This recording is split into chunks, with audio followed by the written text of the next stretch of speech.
שמי שרלי ואני מדריך טיולים.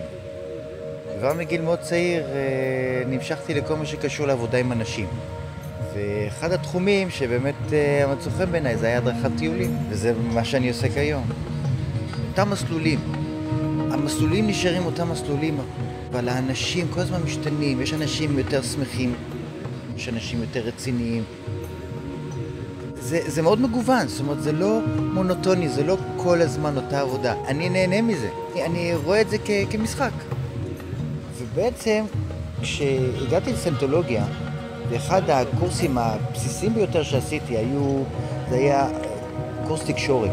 כי למעשה, מדריך טיולים זאת תקשורת, וזה לדעת לתת וידואים בזמן, וזה לדעת להתייחס לכל סוג תקשורת שיש. זה מדהים לאחר מכן כמה האהדה גדלה. שמי שרלי ואני מדריך טיולים ואני סיינטולוג.